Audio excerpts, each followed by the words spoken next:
What's up, everybody? Welcome to the Canes Insight Daily Podcast, powered by Anajar and Levine Accident Attorneys. Spring's getting close. The newcomers are set. We got the recruiting class set, portal class set. Me and Pete and everybody in the chat, the thousands on live, we'll be talking about who will be the biggest impact guys this spring, or at least the biggest impact newcomers that you want to see this spring. People that you think you're going to make a big difference, and their progress will help determine the progress of this team, or maybe just young guys that you're excited to see. So we'll look at the five most anticipated newcomers this spring, and I'm sure there'll be plenty of discussion there. First, I want to talk about some folks that aren't newcomers and aren't, fresh on the block. They've been around. That is Anajar and Levine Accident Attorneys. If you or someone you care about has been injured in an accident, you could be entitled to significant compensation. Dial 1-800-747-FREE, 1-800-747-3733. Take back control of your life with Anajar and Levine. Pete, hop in. Good afternoon. How we doing? Doing well. Yeah, this is kind of like that in-between time, right? Getting ready for spring. The player acquisition season's over, so you're sort of anticipating, the dust is settled. Who is going to be the player that kind of, I don't say makes or breaks the season, but it's going to have a significant impact on what happens, the players that are critical to our future, both immediate and long-term, and just the folks we want to see in spring. We're going to be out there in spring reporting everything that we see and hear from out there daily, like we did last spring, the best spring coverage anywhere in the country for Miami Hurricanes football, really for any spring football, because we're going to be right plugged in. But now we're just going to talk about some guys that we think are going to be very, very exciting newcomers to this program. Yeah, and Plank Time's asking already, how about the coaches? Biggest difference makers for spring is actually the defense staff. Look, unfortunately, it's hard to quantify that until we've seen stuff in action. At least with these guys, we can look at some highlights. We can look at some huddles. We can look at what some of these transfers have done at previous stops. It's a little bit harder to quantify that right now with the staff. Very excited about the changes on the defensive side of the ball there, but still in wait and see mode. So at least we can talk a little bit more about these guys in particular, I think. Yeah. So P, why don't you get us started here with the freshman that is generating a ton of buzz. I've heard it. You've heard it. Size, athleticism, attitude. Who are you looking for? Yeah. So I'll start with freshman from the high school ranks here. And the reason I'm choosing this guy is because it's a position that was very disappointing last year. You didn't do much in terms of the transfer portal to add at this juncture, right? Could still happen after spring. So you're relying on, yes, I expect certain guys to take big leaps forward, but you're relying on a freshman, I think, in a sense, to be able to crack this rotation. I think from early on, what we've heard, he will do just that, and that's Hayden Low. You've mentioned this. I've mentioned it as well. I've seen him recently. Is these clips? He still doesn't have senior clips, but this stuff's from junior year, and you can see his size here. And I think right off the bat, that's the number one thing when you look at defensive line. I think even going back last year, even though it's a different position because he's a D tackle, Justin Scott, that's probably what kept him from being right away a consistent player for this defense, and I think he's going to take a leap this year. But Hayden Low, I think, has the tools to be able to be that guy right off the bat. Yeah, I mean, look, 5-star player, right? So we know what this guy can do from a just physical trait standpoint. He's not going to sneak up on anybody. He is someone who earned that 5th star with a great senior season, great performance at what used to be the Army All-America game, now the Navy All-America game. Size off the charts, measured in 6'4 plus, 250 plus, 10-inch hands, 34-inch arms. I mean, everything you want from an edge prospect. You see the twitch and athleticism here. He showed it at the All-America game, the Bend.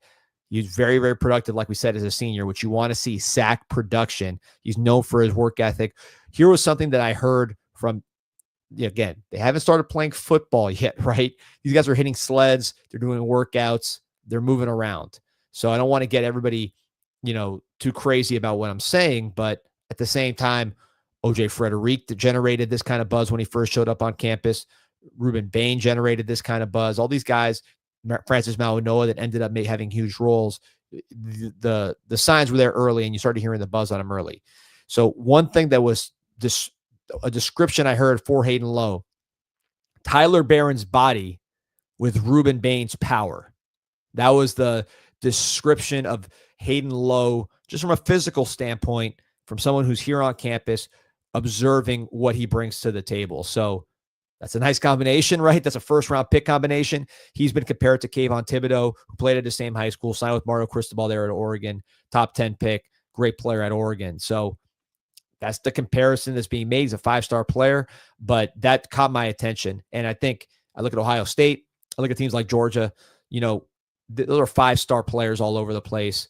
You look at the guy JTT for number 44 on Ohio State. You got Jack Sawyer on the other side. Those guys were really, really productive players during their run. Could it be like an Armando Blunt and Hayden Low, right? Guys with size, guys with power, guys with speed. Armando Blunt, maybe earmarked as a D tackler in his career. His body's kind of settling in as a big defensive end with explosiveness. He's already winning academic awards. Another 5-star player. I can see that being a nice combo. Shout out to Andrew Baggett right there. Appreciate the support, saying Blunt's going to be a stud this year. I think Blunt and Hayden Low are actually the same age, although Hayden Low is young for his grade. Not as young as Blunt was last year. Blunt was like a whole grade young for last year because he's so academically advanced. So I think Blunt was 17 pretty much the whole year last year. I was going to ask you, how old is he, D? Blunt? You love mentioning it. I know. I think he's still 17. But then Hayden Low, he's still 17. That's crazy. If he's I think he turned 17. 18 before the season, like in the That's summer. Wild. And then Hayden Low is young for his grade, not like as young as Blunt is for his grade or was for his grade, but also pretty young. So these are two guys that are both physically advanced and they look like upperclassmen, but are actually on the younger side and seem to have the mental capabilities to really, really progress and get the most out of their bodies. Like I said, Blunt's already winning academic awards from valedictorian of his high school class, and Low, great marks on the intangible stuff. So let's get to your first guy that you're interested to see, which I think is going to be a common sentiment amongst Canes fans. Yeah, look, you picked a pretty obvious one with the 5-star Hayden Low. I'm picking a pretty obvious one here with the quarterback, Luke Nickel. Emory Williams, you see him tweeting kind of cryptic messages in German. Very possible that he gets an opportunity to start somewhere and goes. So you don't know what's going to happen with him. Carson Beck not going to be practicing in the spring due to his elbow injury. So all eyes are going to be on Miami's newest quarterback signee, which is Luke Nickel from Milton High School in Alpharetta, Georgia. This is someone who started off as a 3-star when Miami first signed him, had an incredible junior year, certainly the finish of the junior year, got really hot towards the end, ended up winning a state championship and putting up crazy numbers. Then he goes to the Elite 11, finishes in the Final 11. He goes to American Heritage down here in Broward, has an incredible performance against American Heritage, defeating American Heritage and Diabel and so many other luminaries for that team. Here's the Cam Ward play right here. Look at this. This is the Cam Ward's Florida-Louisville play. Boom, at back of the end zone. So does all that. Then he goes back to Georgia and completely dominates. Milton, arguably the best team in the entire nation this year, wins states quite easily. He puts up incredible numbers in the playoffs, just totally dominates each game. I think he was at one point like 22 at 23 in the state championship game against a really, really good Langston Hughes team with 5-star, 4-star type players on it. So this is a guy who's peaking at the right time. He's here early. He's going to have an opportunity to potentially start behind Carson Beck if Emory Williams transfers. No Carson Beck here in spring. He'll probably get reps even with the ones, which is crazy for a true freshman that just arrived. Huge opportunity for him, and I'm excited to see if he can live up to it. Yeah, I'm excited for him too. I mean, you really with the Emory situation, even without that, I mean, you need that guy to step up that you can really feel confident in. If someone were to go down, and that someone is Carson Beck. Yeah, and I think I want to see the physical, right? It's hard to tell these quarterbacks physically until you see him up close. So this is someone who on tape looks like a strong-bodied kid, not 6'6", but good size because of his strength. Very athletic, deceptively athletic, functionally athletic, we'll say. Not someone I don't think is going to be a great tester, but moves around and makes a lot of plays at the high school level. and the arm looks, not elite, but more than good enough for the ACC. So I want to see all those things live, because the eye test on the physical traits, you don't know what a quarterback is until they're under pressure and they're getting hit, which of course in spring and practice, they don't hit the quarterback. So you never really know what they can do until they're under pressure, but it's a good chance to size up sort of the physical traits that he's working with. So for my second player, it's actually because of a lot of the reasons you were just talking about in terms of the physicals, and that's going to be a transfer, and that's David Blay, one of the top defensive tackles in the portal. And really it's because, look, at that position, his numbers were amazing, all conference player. You watch some of the tape against Arkansas SEC team, he was holding his own, dominant at times. But defensive tackles, it's a different size is really, really important. And it sometimes can be deceiving watching it at the, him against some of the competition that he's playing against. Again, held his own, and more so against Arkansas, and looked plenty in terms of the size and the physical capabilities.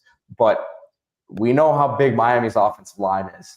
We'll be able to stack it up pretty quickly in those early practices.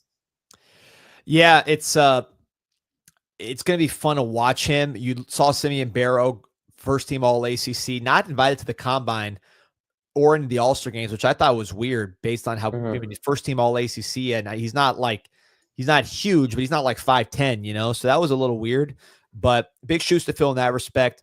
Blay is someone that I heard when he got on campus, very impressive from the standpoint of the size, looking like a senior defensive tackle in the SEC. Of course, they're playing the ACC, but I'm just talking about the the way you want it to look, which I hate to say it, but is an SEC defensive tackle.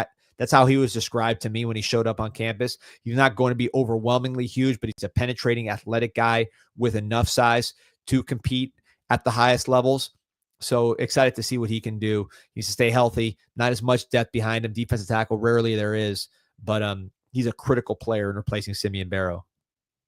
D, we'll get to a question here from Scuba Steve real quick. He's asking how Josh Moore and Herbert Scroggins are looking. So, you don't hear about everybody, right? So not hearing about someone doesn't mean that the person's doing bad. It's just, they kind of talk, when you talk to people about players that are standing out, usually it's like for the person who's fresh on their mind for whatever reason. What I'll say on this question is I talked to someone yesterday, and Josh Moore's name was the first name that came up. So he's somebody that is showing ability with his size, with his athleticism, catch radius. He is somebody who's caught attention. All the receivers have really had their moments, meaning the young guys, Josh Moore, Dalen Upshaw, Malachi Toney. So they're all showing some signs. But yeah, that's one where people are noticing Josh Moore. JR Godfather says, smash that like button. And yes, do that. Please hit that and subscribe to the channel as well. So D. And some Islas Croquetas. Yes. Sorry. Islas Croquetas as well. JR Godfather always shouting out the Croquetas. So next up for you, we're going back to the high school ranks, and that is going to be the running back spot, a guy who I think is going to factor in and get some touches this year. Yeah, Gerard Pringle. So the way it looks now, you're looking at 3 running backs, all top 10, I believe, in their class coming out of high school. Mark Fletcher, Jordan Lyle, maybe Jordan Lyle as the lead back. We'll see how that goes. And then Gerard Pringle. So Gerard Pringle, different type of back. We've talked about him. I think even though he's a top 10 back in the country by every ranking, I think he's still kind of going under the radar. This dude right here, look at this speed and quickness. It's not just the fact that he's a track, 100-meter sprinter with about 10.6 type, 10.7 type speed, as you can see on this return. It's the ability to use quickness along with the speed. And I think with that, it reminds me, I'm not saying he's going to be as good, but the type of player you hope he develops into from a style perspective would be like a Jahmyr Gibbs, right? Because he has the speed and the quickness. That's a comparison that Mario Cristobal himself made on signing day. It's the profile where it's not just a pure gimmicky guy. This guy can run between the tackles. He's a real runner, but his specialty is going to be making these explosive plays. And I think if you compare it to like a Chris Johnson, who again, I think is going to be a good player, the efficiency of movement with the Gerard Pringle, the ability to break tackles with some balance, and just being more of a running back at this stage, I think will allow him to contribute faster than Chris Johnson. I mean, look at that speed right there. Yeah, and just, I mean, look, this is a whole different conversation we've talked about, but I think Lofton could be involved in the backfield as well. Yeah, I think Lofton, that's my opinion. This is just me. I think Lofton, big picture wise, is a running back. He's 6'1", 240. You know, it's running back dimensions more so than like tight end dimensions. He's a great receiver. I mean, really, as a running back, he'd be an elite receiver with his ability to run routes and make catches outside the frame. But I think his ability to run, his ability to lead block makes him so deadly in the backfield, because then you could also split him out wide. So he's another guy that can factor in. Getting a lot of questions about Hellcat, Chris Wheatley-Humphrey. I think he's got a chance, going to come down to his size, right? He got nicked up in camp last year, just didn't have the weight on him, the power on him. But he's very fluid runner, very natural. That's going to be a little bit of a battle right there between him and Pringle to see who's going to jump to the forefront. He'll have the advantage of having been here in spring, did some nice things last spring. But again, with him, it's all about size and health. Kyle says we either need another running back or tight end in the portal if we move Lofton around. Look, I've said for a while, I don't really consider Lofton like a true tight end, and I don't think the staff looks at him as either one of those spots either, which is why we're going to talk about two of the guys that I'm excited about in a bit here at tight end. But you know, I just think he's an offensive weapon essentially. But I agree with that. Yeah, I'm not counting it out. I mean, I've said for a while, I think we should take another running back. And I think it's going to be a high upside running back, someone that wants to get behind our offensive line, maybe hasn't played as much. Going to be hard. Maybe like an AJ Allen at the point that Miami had picked up AJ Allen. Oh, that'd be great. That sort of pickup. Yeah. Real quick as we keep moving along here, Don Snap says, does Justin Scott take the next step? He has that mammoth body type that's coveted. So I mentioned this a few weeks ago on the show. He has the frame, but I think working that basketball out of him, right? He was a guy, as we've seen in high school last year or a couple of years ago, he was getting up and down the floor, can move incredibly, but this is a big spring for him. Needs to continue to put that weight on, get stronger. It's not just like what he's doing in the weight room, but when he gets on that field, need to see that physicality come out. And look, this is his first spring, right? He wasn't here last spring, so getting ready for the season like he played, that was drinking from the fire hose. Now let's see how he looks in spring. I expect big things from him, but that's a room where you need a lot of people to step up. Him being probably the biggest name that you need to get going. Next guy that I'm excited about here is Kellen Wiley, linebacker spot. I think we've heard he's around 6'4", 6'4", 240 coming in, and we'll see here on his tape how he's moving sideline to sideline, and the physicality that he plays with, and just that body type you're looking for at linebacker. Yeah, what did they say? He's 240, 6'4" almost. I mean, he's built like an edge, but he played linebacker in high school, which is what you want to see. You don't want to. Sometimes you got to convert these edge guys to linebacker. You see him coming off the edge there, but he is a true off-ball linebacker. Tremendous power. You see him in coverage, intercepting passes, taking them to the house. I'm told that Heatherman. One thing I heard about Heatherman is he likes long, athletic linebackers, and he's not afraid to develop. So when I hear those words, who's the first thing, the first name that comes up is the longest, probably most talented guy in that room, which is Kellen Wiley, guy that he will need development. He's a true freshman. Of course he needs development, but could fit into Heatherman's system. And that's one thing, someone mentioned that the biggest newcomers were the new coaches. What I want to see is who fits in with these coaches and who really kind of takes off with those guys. So he'd be one to keep an eye on. And man, I mean, you watch these highlights, there's a reason why he jumped so high up in On3's rankings, top 100 player, and someone that Texas, who finished with the #1 class in the country, wanted so bad at the end of the process. Kyle says, when you're on campus next time, put in word, we need updated roster of the current heights and weights. Never happening. Sorry to tell you. It's just not happening. So next guy for UD, a transfer and someone that has made an early impression on some people inside the building.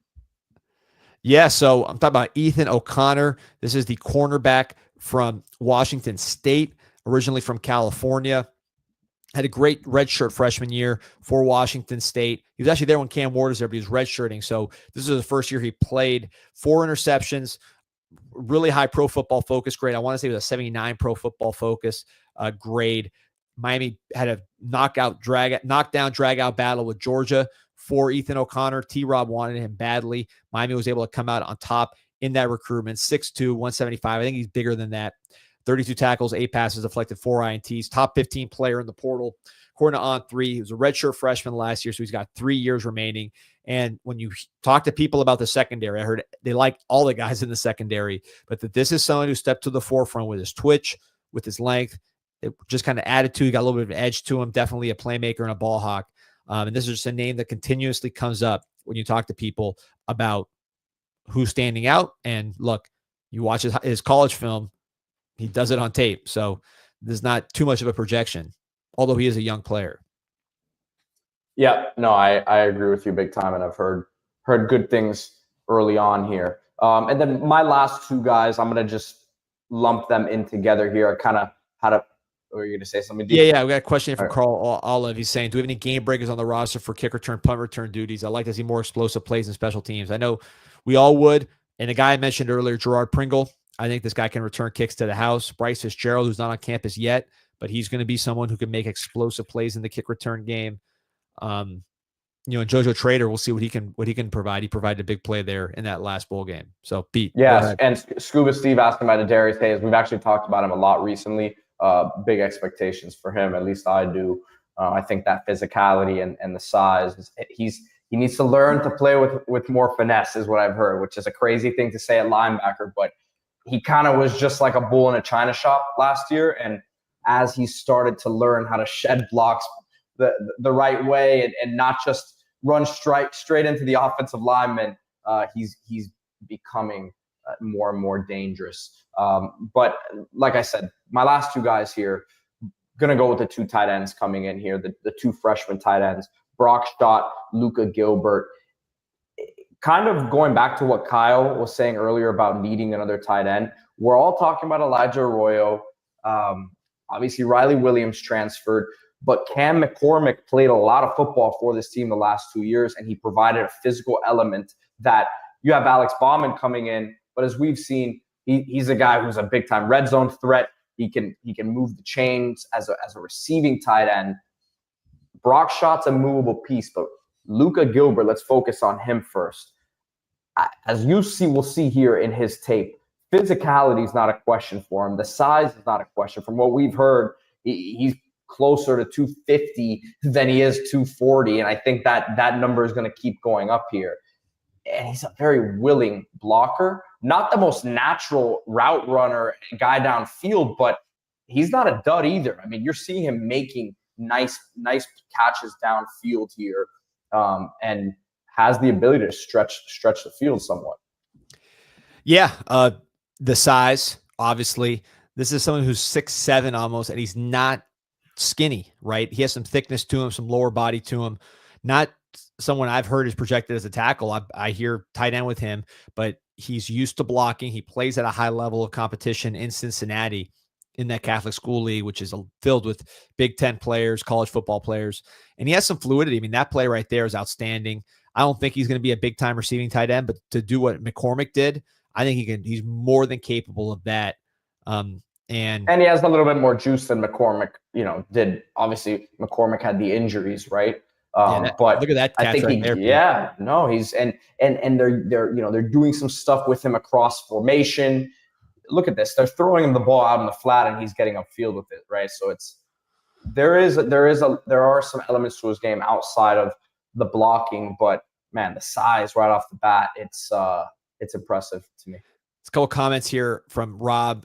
Is Jackson Carver a non-factor at this point? Kyle also asked about Jackson Carver. This is the big tight end from all over the Midwest. I think he's originally from Minnesota before moving to the boarding schools. Hockey player, multi-sport guy, played lacrosse as well.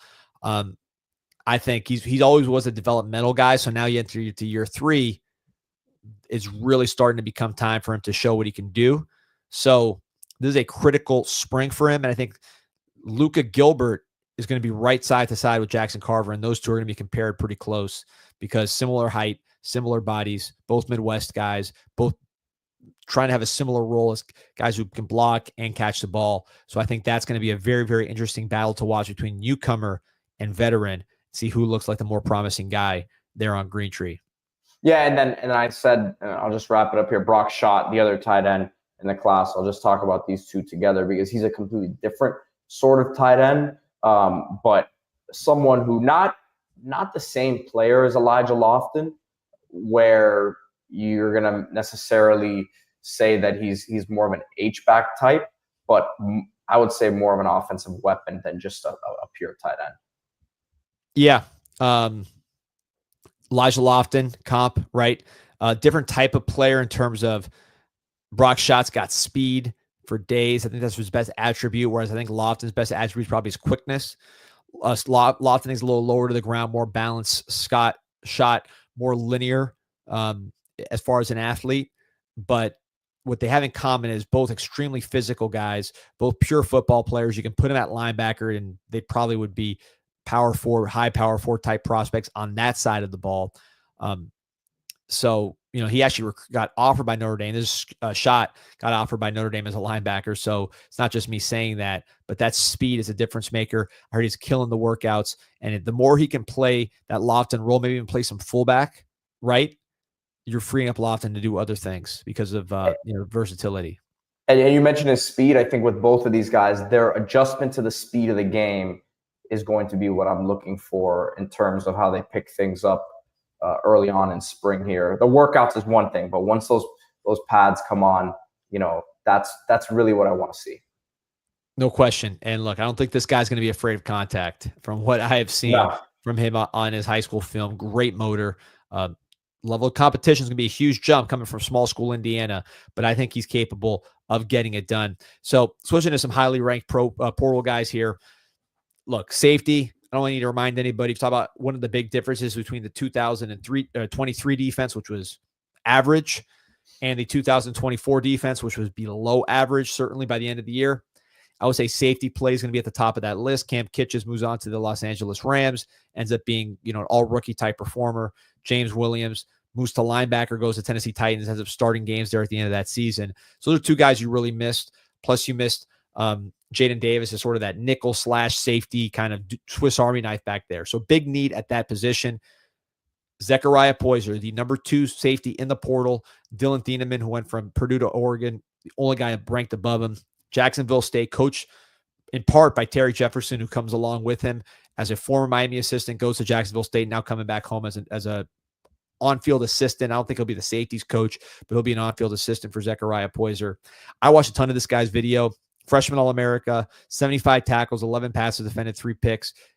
When I watch him, definite ball skills. Not like a ball hawk necessarily like Cam Kitchens, but someone who can find the football, has those receiver abilities. I think he played receiver. I know he played receiver actually in high school up there by the Villages near Ocala in Wildwood, Florida. And the physicality is there. I wouldn't call him a run stuffer kind of safety. He's more of a free safety guy that can cover, but he is not afraid to hit, but very much a guy that you can put him on a tight end. You can use his length. He can change directions. He can play the ball. And when the ball's in the air, he has a way of finding it. Smart player, good instincts, good size. SEC staffer told On3 Football that this guy is one of the best young safeties in the country. The ranking reflected it. Miami brings him back. Lifelong Canes fan. Can't wait to see what he can do. And then I wrapped up my 5. So go on to your last one here. As we wait for a lawsuit from Wisconsin, I've been about a month and a half now. Still have not seen that lawsuit, Pete, but I got to see Xavier Lucas, right? This is the corner from Wisconsin, originally from Deerfield Beach, transferred to American Heritage as a senior, had a great senior season, goes to Wisconsin, their highest rated player on defense, according to Pro Football Focus, as a true freshman. Decides to jump in the portal. Wisconsin cries about it. They scream about some legal action. Never happens. Try to hold him back from leaving. He ends up going to the University of Miami. He's here. He's working out. He's part of the team. That whole saga is done. And what Miami has is a 6'2", 200-pound corner who runs a 4.3. Pete, you're getting in your bets for the matches here? No, no. You always assume that I don't do that sort of stuff. I'm actually texting our good friend Tito Benach. Oh, Tito Benach. Shout out to Tito. He hit me up about something. So tell him to get on the show if he wants to be texting you in the middle of the show. He gave us some sharp USF analysis. You're gonna laugh. I texted you about what he was texting me about, but anyways, we'll bring it back for the USF game this year. He'll be our USF expert again. I don't know how popular he was with the USF fans last time. I think he was the most Miami-leaning USF fan that I've ever seen. But anyway, so Xavier Lucas, 6'2", 200 pounds, 4'3", runs a 10.4 in the 100 meters. Highly productive. The big question with him, where do you put him? We got a lot of talent here. You got Ethan O'Connor, we talked about at corner. Charles Brantley, who's been starting at corner in the Big Ten for 4 years. Really productive player from Michigan State. You got Emmanuel Carnley, a guy that's got a lot of love in the scouting community with his length and ability to cover. Started for Arizona last year as a redshirt freshman. Of course, you had Damari Brown coming back. OJ Frederic, he's coming back to start. He's a freshman All-America last year. So where does Lucas fit into the mix? He was always pegged as a safety coming out of high school, or at least some people did put him there. Ended up sticking at corner his freshman year. Runs a 10.4, so he has a straight line speed. Do you move him to nickel? Does he stay outside corner with his speed? Do you put him at safety? These are things you're going to figure out, I think, over the course of the spring. But there is no question that this guy is going to be a major, major player for the Miami Hurricanes defense in 2025. Juan Manuel asking, where do we see Damari Brown playing? Can you tell us about Ethan O'Connor and the Arizona transfer? We just talked about Ethan O'Connor a moment ago. I don't know if you heard, but just scroll back in the video. You'll see the O'Connor stuff with Damari Brown. About it. I think that's a similar discussion to Xavier Lucas. Not the same player, but like you have to figure out where he fits best in the scheme, and not only where he fits best, but like how does that affect the other guys around him? Like you got to, it's like O-line. You got to get the best. You got to get the best five on the field, however you can do it. If you're exactly, and like Don Snap says, the more the better. It's true, but look, we got the right people on the bus. Now we got to put them in the right seats on the bus. We'll figure that all out soon in spring, going into fall, over the summer. I think Damari Brown, to me, his biggest strength is his physicality. As a tackler, this guy is a knockback tackler. He might be the most physical tackler on our team at corner. So does he play safety? He's getting bigger and bigger. He's over 200 pounds, I'm pretty sure. He can run, but still, he's getting big. Does he play safety? Do you put him as a nickel, where he's kind of like that big nickel, a star, almost like what you see with Georgia, right, when they play like the Tyreek Stevensons of the world there, guys that are more of that big defensive back. Tyreek Stevenson ended up being an outside corner with us and now in the NFL, but he fit that role very well for Georgia. So I can see Damari Brown more like that, but we'll see where he ends up. Emmanuel Carnley, I think outside corner for him, unless he just struggles too much with the speed of some of these the fastest guys. Yep, without a doubt. So exciting, man. A lot of guys to talk about. And look, it's an interesting situation with the QB room, right? Because obviously Beck not being available, yeah, you'd like for him to get those reps with the young receivers, but at the same time, you get to see more of Luke Nickel, which is, I think, the building block for the future there. Yeah, look, let me talk about my friends here at Islas Canarias. Talk about the future. The future is now at Islas Canarias because they got new menu items. We're talking about crema de malanga, chicken soup, loaded fries, yuca bites, my favorite, camarones enchilados, which is a shrimp.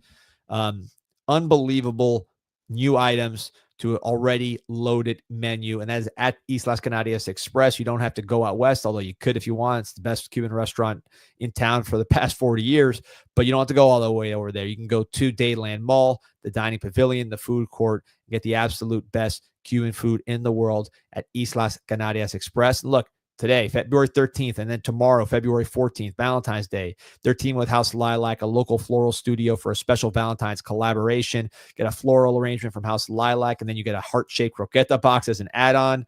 What gets better than that? Knock out your shopping in one go for Valentine's. They also have the heart-shaped croqueta boxes separately available for pickup. You can call 786-580-3168 for those heart-shaped croqueta boxes. Hold on, I'm pulling up the picture. We gotta show the picture of this real quick because it's, let's go. What are we looking at? The croqueta Valentine's box. I mean, look at this. Oh yeah, I am in love with you. This Valentine's Day of croquetas. Give the gift of Islas Canarias.